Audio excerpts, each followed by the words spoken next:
here's Daniel. Okay. So now that all 5 of our papers are here, I absolutely have to mind the 10-minute time limit. So apologies if you go over. I'll have to get the hook figuratively, I guess, and end your talk from my end of things. So apologies in advance when I give you the 1-minute warning. Please be mindful of that. So welcome everybody to the final session of CrimCon. If you've been attending our sessions throughout the last 3 days, as the founder and president of this organization, let me just offer my sincere thanks to all of you for helping us make this happen. I greatly appreciate it. We have 5 papers today. In theory. And so I've asked our presenters to mind the 10-minute rule. Nobody came here today to listen to me stammer and yammer on as the reality of all of this starts to hit me pretty hard. So I'm going to turn the floor over to our first presenter, Daniel Reinhard. Daniel, whenever you're ready, the floor is yours.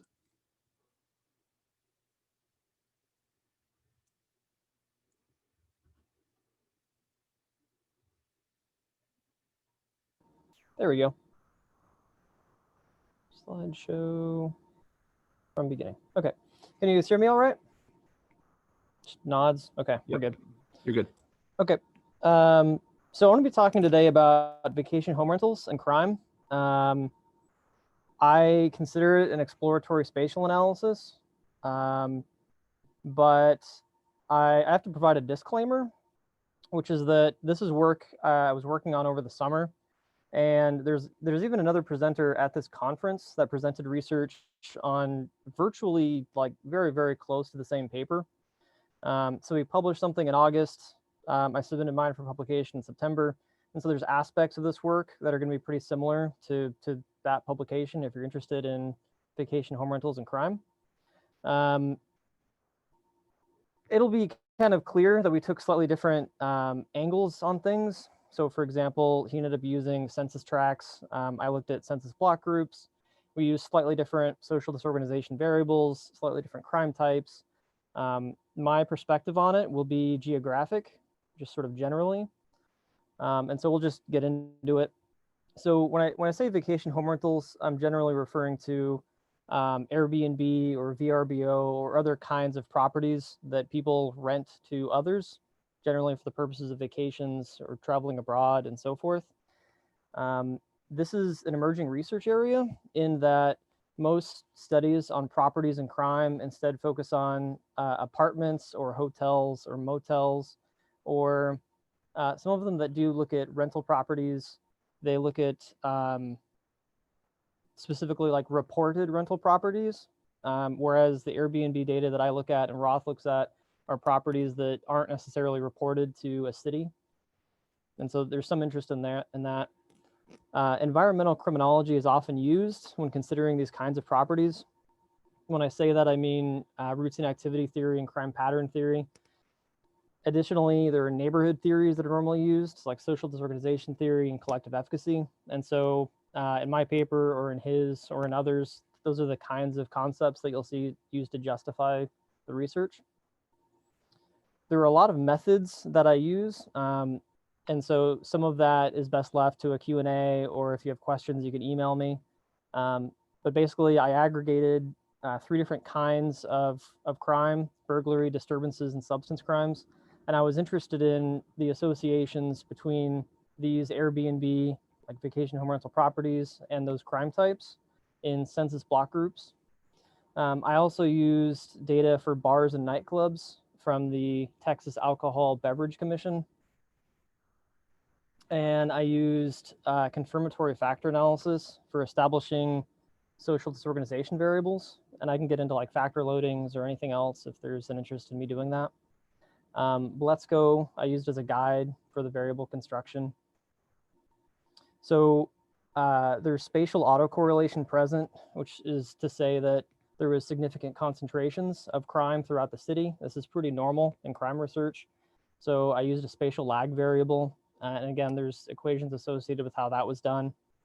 And then my final quantity of census block groups was 602. And I'm going to provide some descriptive information about it, and then I'll provide some spatial descriptive information. So just kind of generally, the data that I have is very clearly count data, which is to say that there are a lot of zeros and there are some exceptionally high values. I found that there were two values that are considered influential observations using Cook's distance or eyeballing a scatter plot. Removing those influential observations doesn't change my results, but I did consider it because some of the values are quite large, especially like in the downtown core where there's a lot of bars present. So spatially, there's a lot of concentration in the middle of my map. The middle of my map just sort of broadly corresponds to the middle of Austin, Texas, where this study took place. You'll also see there's arterial roadways there. So similar to other environmental studies, there is a concentration not just of the crime that I'll show in a minute, but of vacation home rental property locations, where most of these property locations are in the middle of the city. 20% of the census block groups had 60% of all VHR properties, which is, again, a substantial portion. Something else that was of interest was the degree to which people report vacation home rental properties to the city of Austin. So the Austin data portal, they provide data about reported rental properties. And there is a 0.8 correlation coefficient between the reported rental properties in each of these census block groups and the vacation home rentals, but the counts are substantially different, which is just kind of an interesting finding to me. It's sort of a curiosity about, I would have expected that reporting of these properties would be different perhaps by different census block groups. Similar for the crime in the city, you see substantial concentrations with some census block groups containing an overwhelming majority of the crime, different kinds of crime. The crime in the city, generally, for those of you not familiar with Austin, it generally corresponds to impoverished areas or areas that experience a lot of disadvantage on the east side of the map, on the right side of the maps, kind of separated by one of the arterial roadways through the city. And the multivariate analysis that I decided on was negative binomial regression. The data fit that model better than Poisson or zero inflated models. And there was a negative and significant relationship between vacation home rentals, substance crimes, and disorder crimes. It's interesting, but the effects are quite small. So the incidence rate ratios sort of point to the idea that for every additional vacation home rental in a census block group, there's only a 1% decrease of crime in a census block group, but it's over an entire year. And many of these block groups have zero crime or very low count of crime. So you're saying a 1% decrease in a place with close to zero crime anyways. So it's a significant finding, but not a very substantive finding. And this significant and negative association is similar to what Roth found at a different spatial unit of analysis. It's similar to what the one other study found in Florida on these kinds of properties. And there's a bunch of reasons why it might be this negative and significant relationship. One of them is that the three studies, including my own to date, have all used cross-sectional data, which could obscure the temporal order. So it could be that people renting out their properties for Airbnb, it could be that they deliberately choose places that are already low in crime.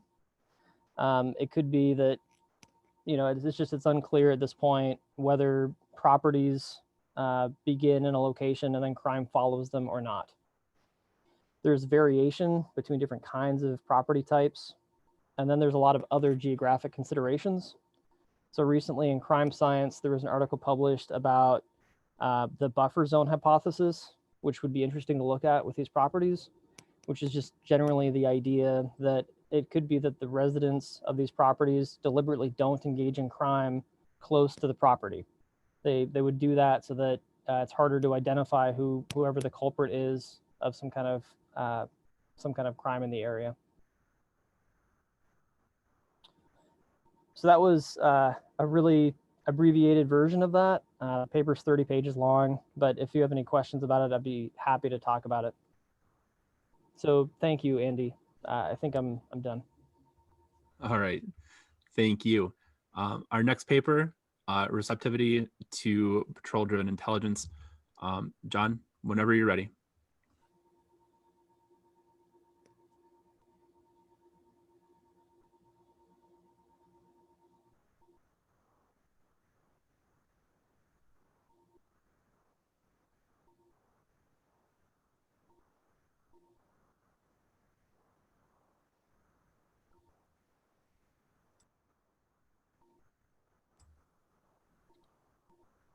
John, you're muted. Sorry, it wouldn't let me unmute. I'm having a little bit of technical difficulties there. Okay. Apologies for that. All right. Good afternoon, everybody. My name is John Bottema. I'm a PhD student at Arizona State University in their Criminology Criminal Justice program. And today I wanted to share just some preliminary results from my dissertation that is looking at the Phoenix Police Department's Intelligence Officer program.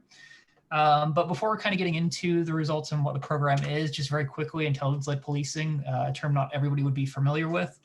To start off, what is intelligence? So obviously a word that has a lot of different definitions in a lot of different contexts. For intelligence-led policing, it's about that which consists of critical and substantive products that support law enforcement decision-making. More simplistically, one could think of this basically as information that is processed for a dedicated purpose. So with that in mind, what is intelligence-led policing? Well, it's the use of this intelligence and analysis to achieve crime and harm reduction, disruption, and prevention through a variety of different means. But why does this matter? Well, in 2006, Kelling and Bratton referred to intelligence-led policing as having the potential to be the most important law enforcement innovation of the 21st century. And what we see is that it has the potential to be applied across a lot of different areas. I've given a few examples on the screen, from cybercrime, financial crime, to certain groups such as gangs. However, what's been problematic is that while intelligence-led policing is often utilized, and it's a framework that's used in a lot of different ways, it really hasn't been focused on at the patrol level. And so that is what my dissertation ultimately is looking at addressing, and partly what I will speak to today. But not only the fact that there's not a lot of these programs out there, but that even those that are, there hasn't really been much of an evaluation. So enter the Phoenix Police Department's Intelligence Officer Program. This started as a collaboration between Arizona State University and the Phoenix Police Department back in 2014 with a handful of officers. Basically, the idea of the program was that we wanted to have something that was an ILP program that was patrol-led, something that would help push the Phoenix Police Department to be more generally intelligence-led. But the way we wanted to achieve that was really by integrating intelligence gathering and sharing into the patrol function, rather than having a special unit that was completely siloed or just focusing on one of these main crime types or groups. We really wanted to have something that was far more general. The key components that I have up there, the intelligence officer reporting system, was a mechanism that was designed so that these officers could provide additional information to be processed. The daily logs was more of a mechanism for them to talk about the training they received, how they were using their resources, their access to additional databases that they've been given. But really the focus today is looking at the other patrol officers, those who haven't received any training. Those of you who do policing research are probably familiar with the challenges that are faced with trying to introduce anything new into a department. So really kind of focusing on the receptivity of these boots on the ground patrol level officers, how aware they are of the program, to what extent are they actually engaging with it, and do they support it? So to accomplish this, we conducted a survey for a couple months last year. It was an in-person survey. We had a couple of our intelligence officers go to the majority of the briefings across the entire PD, all 7 of their precincts. We got about 60% of the 900 and something odd patrol officers from the PD. This got cut down a little bit to the 568 responses you saw because we dropped a few that had received the intelligence officer training. So far, we have trained over 220 officers, but we really wanted to kind of see what these other patrol officers thought of the program. So we thought an important place to start was really to what extent are they aware of it? And what we found was the majority of officers had heard of it roughly for at least a year ago. So we're looking at probably about 60%. The one concern that we had was there's about 5% of officers that have never heard of it. Some of that we were getting with additional comments was it was either new officers or people who were kind of in obscure areas or had working a special unit and transferred out. But that was still something that was really good for us in terms of the general feedback and also some areas to improve moving forward. Also in terms of familiarity with the program, it's good to know that people are aware that it exists, but what do they actually know about it? Well, we didn't get a great amount of detail from people. Generally, it was kind of this, yeah, we're somewhat familiar with the program, but again, that's an area in which we would like to facilitate a little bit more education within the department. But when you're talking about over 900 officers, over 7 precincts, I believe they're still the 6th largest police department in the country. It's a challenge, but one that seems to be going relatively well thus far. So in terms of the engagement aspect, we were like, okay, so we've got these patrol officers. At the moment, I would say, well, we've trained a couple hundred. We've probably got about 80 something active across the 7 precincts. So we were really looking at, to what extent are these patrol officers engaging with these intelligence officers? How are they using this resource? We're looking at roughly 55% who have used them at least twice, actually calling them out to a scene or an incident, which was really positive to see. Again, we can see that there's a segment of this patrol population that we need to educate a little bit further, with roughly a third not having utilized this resource yet. But again, I find these initial results to at least be promising. As I mentioned, another real key part of the intelligence-led policing is the communication and the information sharing. So we wanted to see not only are they engaged with the program, are they interacting with intelligence officers and asking them to help them with cases, but how are they just are they just communicating information with them more generally? So in terms of the communication aspect, unfortunately, it was really another area with room for improvement. Again, the modal category being like less than monthly communication with these intelligence officers. Unfortunately, we saw the same with information sharing more generally.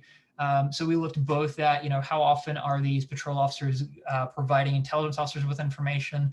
How often are they receiving information from these intelligence officers?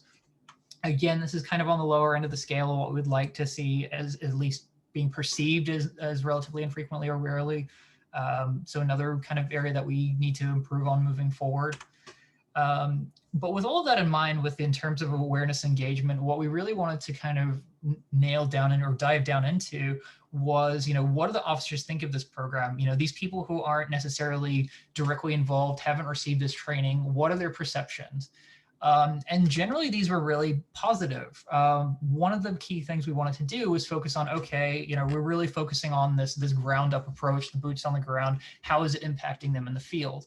And what we can kind of see from these results is that in terms of patrol activities, the officers have actually been really positive. So we have over 75% of officers saying that it's really helped gather, intelligence on both individuals and hotspot locations. It's assisted with investigations. It's really been helpful in terms of, making breakthroughs in cases, especially those leading to arrest. The one area that we didn't have as high of agreement with this or, perception of improvement, but we still had some, was the idea of making the better use of time that hasn't been assigned to them. While this was, closer to that 55 to 60% mark, it's still very positive considering what, we see in terms of some patrol officers' reactions to other types of programs or new innovations within the precincts. So more holistically, we see that, they're happy with how it's impacting their activities. What do they think of the program more holistically in terms of the impacts on patrol? Again, the results are generally very positive. We're getting 97% saying that it's a great resource for patrol. Over roughly 80% saying it's personally helped me as a patrol officer in doing my job. Another 90% saying, okay, it's really helped out, just more generally making the work easier in the field.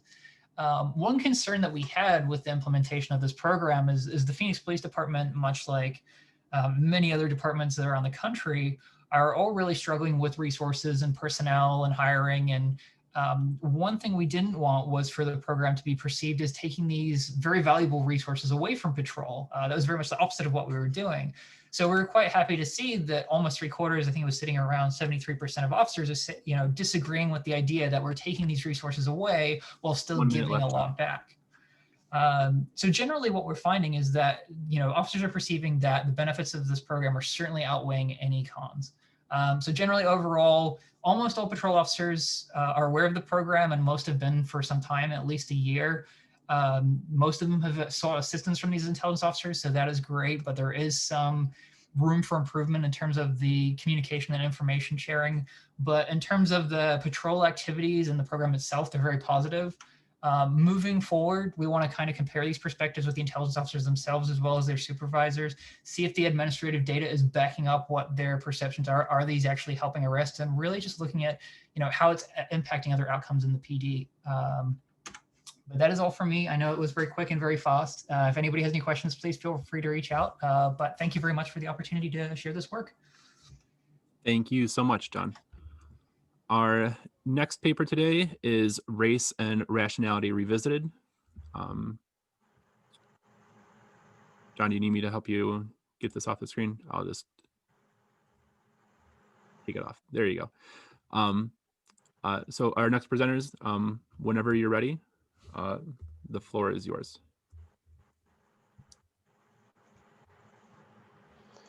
Hello, everyone. Can you hear me? Yes. Okay, great. Right. Hi, I'm Jascha Wagner, and I'm presenting today some of our research on travel patterns to buy drugs and how these patterns are impacted by the buyer's race, as well as the geographic context. Before I start, I would like to acknowledge my co-authors, Dr. Donnelly and Dr. Tammy from the Delaware Opioid Metric Intelligence Project, and I would like to thank the NRJ for the support of DOMIP and our research. Our research is really in conversation with two sets of literature. On the one side, the empirical research on journey to crime. On the other side, the theoretical framework developed to explain racial differences in travel distances by Johnson and Carter, which they presented in their recent paper, Race and Rationality, a theoretical examination of differential travel patterns to acquire drugs. So the main argument that this talk then makes, as you can see on our minor twist to their title, our main argument is that current empirical studies, as well as the theoretical framework developed to explain these travel patterns, has an urban bias. But let me start out by giving you a bit more of a background on these two sets of literatures. So as others have pointed out, the journey to crime literature has really focused on property and violent crimes and overall overlooked drug-related offenses. Those studies that have examined travel patterns to buy drugs, such as from the mid-1990s by Pettyway, who focused on crack cocaine buyers, or especially the more recent study by Johnson, Taylor, and Radcliffe, which looked at travel pattern to several Philadelphia drug markets. Those studies that we have on travel pattern to buy drugs found that Black drug buyers on average have shorter travel distances compared to whites, as do younger compared to older, and male compared to female drug buyers. So the demographic patterns of drug crime travel distances show very similar patterns as we know from violent and property offenses.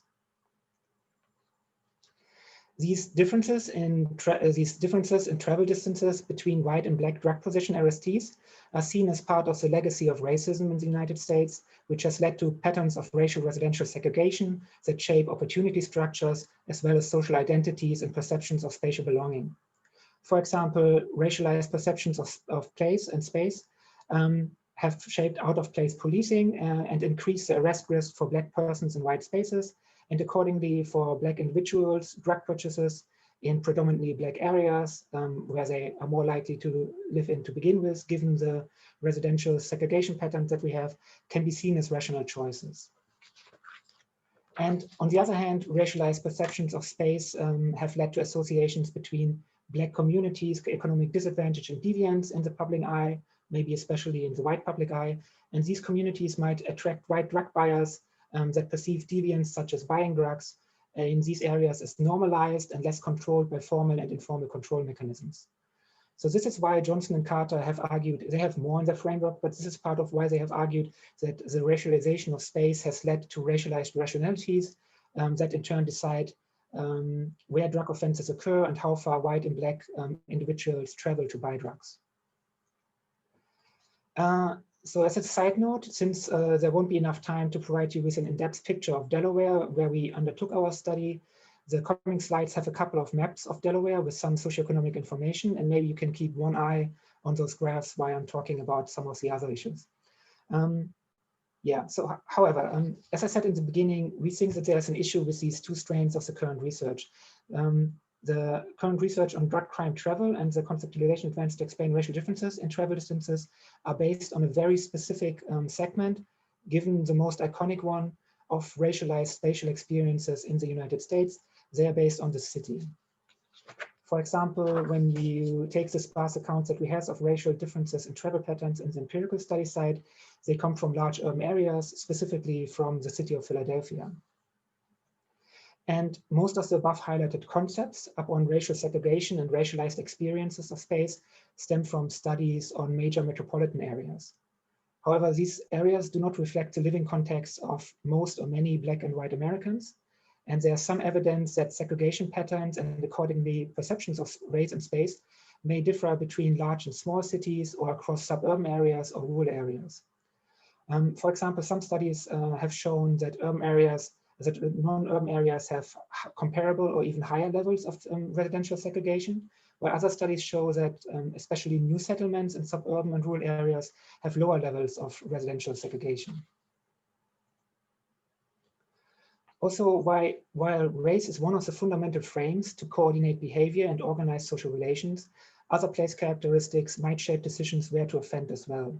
Opportunity theories of crime, such as routine activity theory or crime pattern theory, underscore the need to consider place characteristics beyond the socio-demographic patterns and provide a complementary perspective to the race and rationality framework.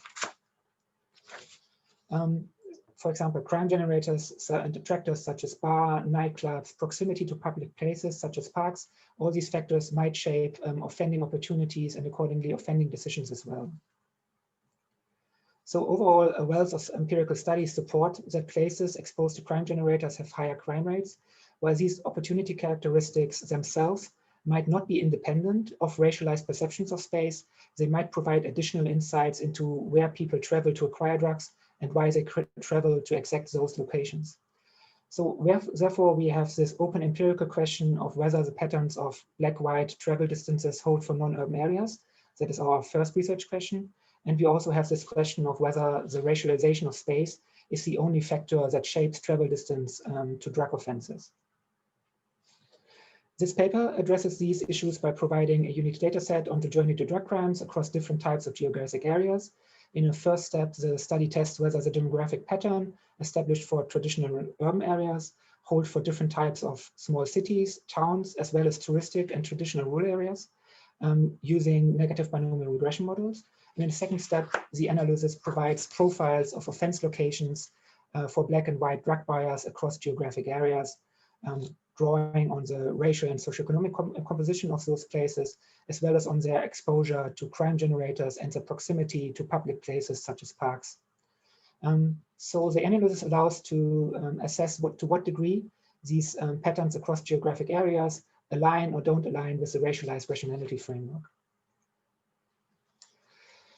These are some of the results from our negative binomial regression models predicting travel distances to buy drugs. I'm not showing you all of the controls, but the model is a reproduction of Johnson, Taylor's, and Radcliffe's work in 2013. Here on the left, you have the previous pattern established in the literature. We tested whether the same tendencies were present when we looked at travel distances in small cities, suburban areas, and rural areas.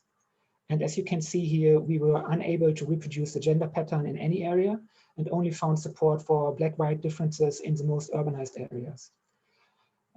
So as far as we know, this was the first empirical examination of travel to drug crimes in non-major urban areas. And what I think our results might indicate is that the demographic pattern that we currently assume is universal might actually not be universal. And this, as outlined, would make sense since we have different socioeconomic characteristics and geographic across geographic areas, as well as different opportunity structures. So therefore, we looked at next we looked at whether different place characteristics predict drug crime locations across geographic areas, and whether these predictors differ for white and black drug buyers. I'm again not showing the full model, but just want to quickly highlight a couple of patterns we found here. First, we find, and this is mostly consistent with some of our previous research, that among the socioeconomic place characteristics, the percentage of the population at a place which is black is not a significant predictor for white drug buyers, where they travel to, but it's a consistent predictor across geographic areas for where black drug buyers travel to. For white drug buyers, the socioeconomic place characteristics appear more important and more consistent as a predictor across geographic areas. Opportunity characteristics of places such as proximity to drinking places or restaurants appear to have independent effects as well. Proximity to crime generators such as restaurants and drinking places, as well as proximity to parks and schools in some areas predict offense locations, as well as the socioeconomic characteristics. Jascha, 1 minute left. All right. Okay, then let me quickly summarize what we found here and how we think this helps to inform the literature. First, and maybe most importantly, what we currently know about the demographic patterns of travel distances to buy drugs are very likely not a universal pattern, as I said, but is specific to large urban areas. So less urbanized areas might show a different pattern or simply show no consistent demographic pattern at all. However, we currently have a very slim empirical basis with just a handful of studies on crime drug travel at all. And we have fewer studies that look at non-urban areas. And second, taking the main theoretical framework into account that focuses on explaining the black-white differences to travel to buy drugs, we find some support that might hold across geographic areas, at least insofar that for black drug buyers, a higher percentage of black residents in a place increases the likelihood to offend there, while for drug buyers, it's the socioeconomic disadvantage, which fits somewhat into the racialized perception of space framework. But our study also shows that the framework alone might only tell part of the story where black and white drug buyers travel to, and what we have to take into place are also the opportunity characteristics. So future research that looks at how opportunity characteristics intersect with the socioeconomic characteristics of places might further help to refine the theoretical framework. Thank you very much. Thank you so much, Jascha. Our next paper, Temporal Characteristics and Weather Conditions as Explanatory Factors of Speeding Rates. Mika, if you're ready. Well, whenever you're ready. Yes.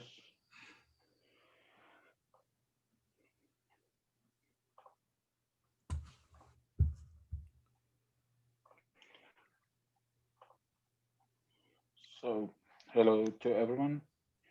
My name is Mika Sutela, and I'm working as a postdoctoral researcher at the University of Eastern Finland, and as information analyst in Helsinki Police Department. My presentation is dealing with a forthcoming paper I have written with Mika, and we analyzed variation in speeding sanction rates, and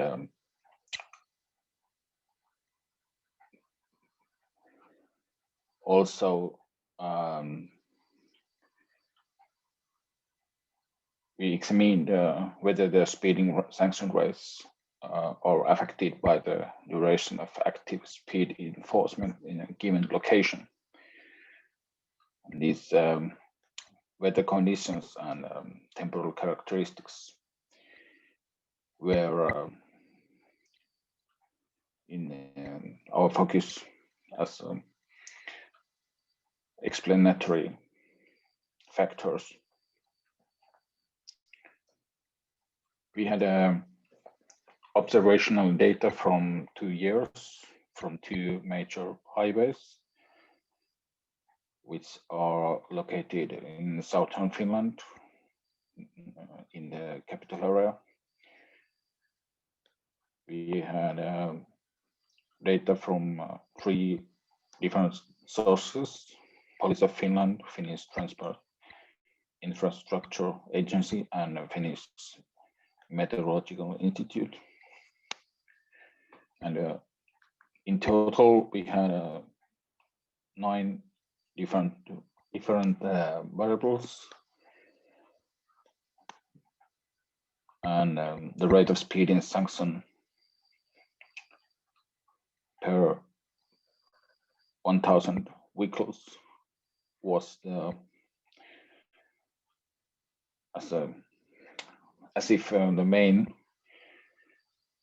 variable, dependent variable in the analysis, and other variables were independent ones.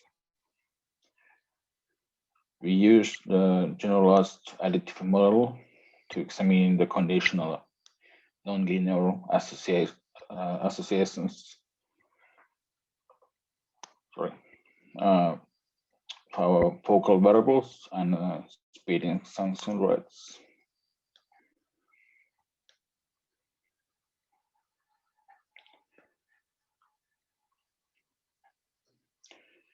So what we found,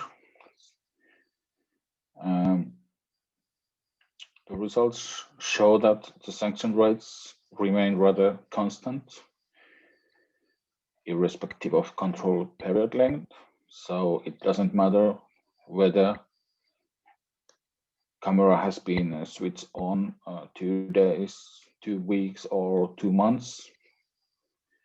The rate is quite the same. And in terms of weather, we found that when temperature is about 20 Celsius degrees or higher, the sanction rate starts to increase quite clearly. But the inverse is true of rainfall, so that if there is heavy rain, drivers start to drive more slowly, more carefully.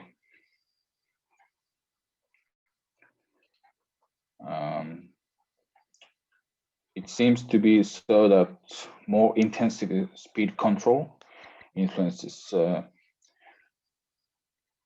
general speed limit compliance, so that the more there are active cameras switched on on the same road, the less or the smaller the sanction rate is. Then we found quite limited variation, monthly variation. There were only slightly decreasing rate during the latter part of the year. So it's difficult to say, or we can't say that there would be large differences between months. And when we take into account traffic volume, speeding seems to be less common during the beginning of the week than otherwise.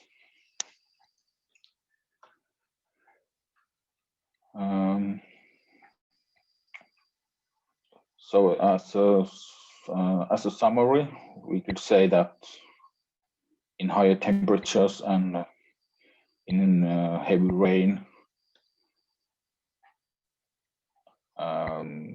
weather conditions start to influence driving behavior, and our results support the idea that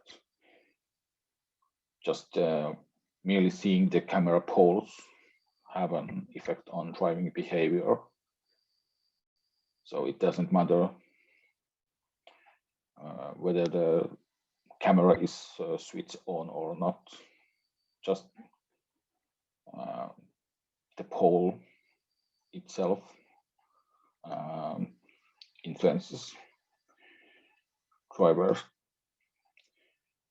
And in our opinion, we think that there's a clear need for wider focus on traffic offenses in criminology. The study shows this kind of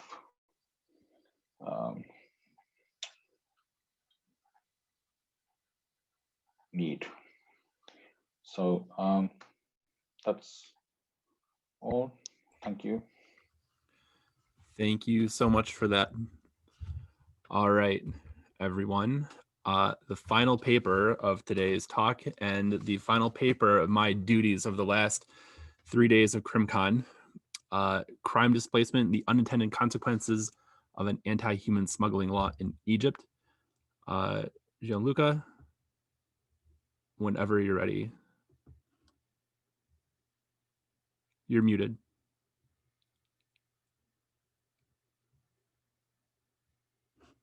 Okay, now I should be unmuted. There you go. Okay, perfect, thanks. Hi everyone. So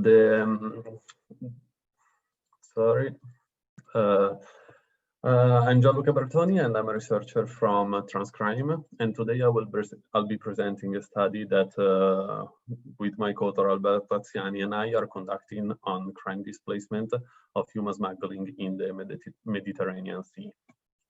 The aim of the study is to analyze transnational crime displacement in response to regulatory changes. But first, we have to define what displacement is, and as well as the crime that we are investigating.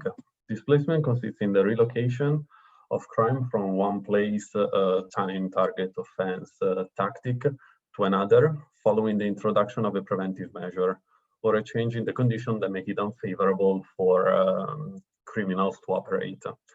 And the criminal activity that we're addressing within this criminological framework of displacement is human smuggling, which is the procurement of an illegal entry of a person into a country in order to obtain some kind of material benefit, which could be monetary. It must be kept in mind that human smuggling is a rather complex phenomenon and that it takes place within the broader framework of irregular migration, and that it is also quite different from human trafficking. It seems quite intuitive that human smuggling, like all other criminal activities, should be sensitive to the costs and benefits of relocating. So one may think that displacement is an inevitable outcome once criminal opportunities change. However, multiple systematic reviews on the topic concluded that displacement, although it is possible, it's not probable. So if, according to the literature, displacement is not the rule, what is the added value that this study wants to bring? To understand this, we have to know that there are several research gaps, both in the displacement and the human smuggling literature. In fact, the literature on displacement and obviously also the systematic reviews that we mentioned before have disproportionately focused on small geographical units, resulting in a scarcity of studies on macro areas, for example, like regions or nations. Moreover, the unique dynamics apply to macro places. Hence, the applicability of the findings emerging from smaller settings to larger areas is questionable. In addition, when it comes to human smuggling, most of the evidence, especially when it comes to the Mediterranean, our region of focus, is quite anecdotal, and thus creating the need for rigorous studies. And finally, when we look at the few studies on the topic, they actually lack the transnationality component, which instead is a crucial element when it comes to the Mediterranean. Having mentioned all of this, what does the current study do? It aims at addressing those gaps by investigating two dynamics. First, whether regulatory changes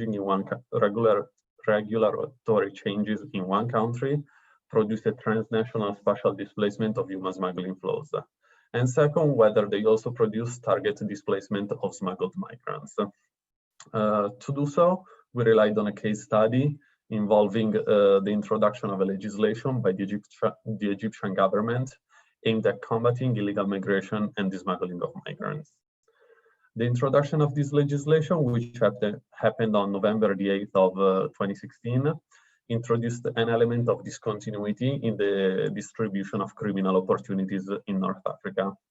Before the law, with our area of interest in the Mediterranean Sea and the coastal states, no country, neither in the Middle East nor North Africa, had a legislation criminalizing this activity of human smuggling. And Egypt was the first country to do so by introducing penalties and creating government bodies strictly for this purpose. This study bases its analysis on two temporal intervals. A long one comprising the entire year, both before and after the introduction of the legislation, and a shorter one of just 2 months, also before and after the introduction of the law. This was done to try and lower the probability of the results being influenced by confounding factors, since unfortunately there are no credible ways to introduce any controls to mitigate their influence. Measuring human smuggling, however, is a quite tricky subject, and there are virtually no official robust data that one could use. So there is a need to adapt the research to the available data. And this need resulted in the end into a proxy, and we opted for using data on missing migrants. These data do have some limitations, but all in all, they are arguably good to map human smuggling flows for two main reasons, let's say. First, all Mediterranean journeys are facilitated, well, not all, but almost all Mediterranean journeys are facilitated. And second, which is quite trivial, migrants can only go missing along active roads.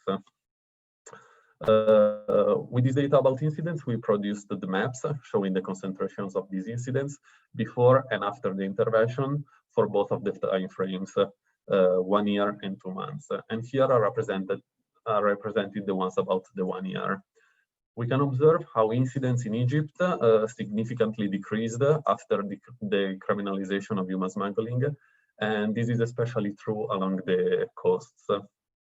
Moreover, we can see how the flows are intensified along the central and the western routes.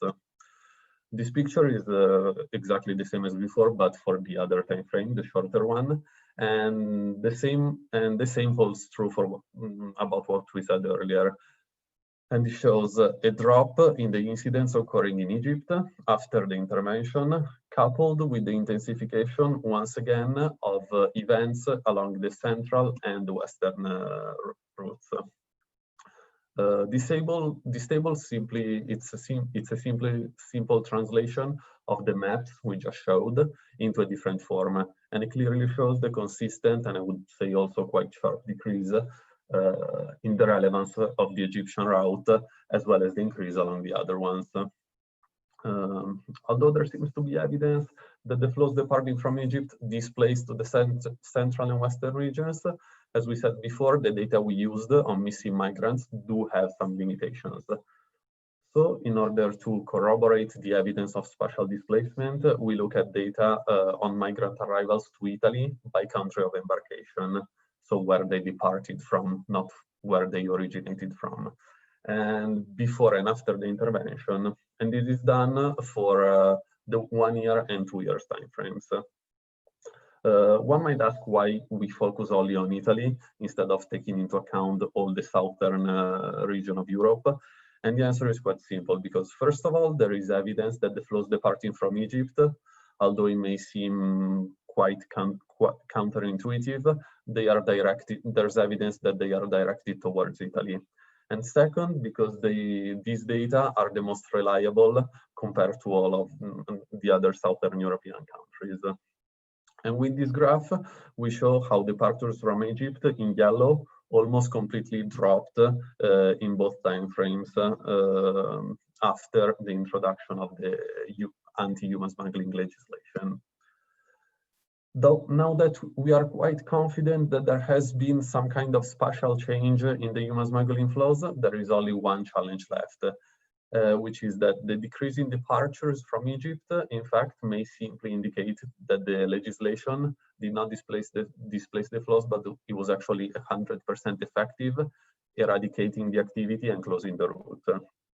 The alternative is that smuggling activities actually dropped in Egypt and displaced to other countries.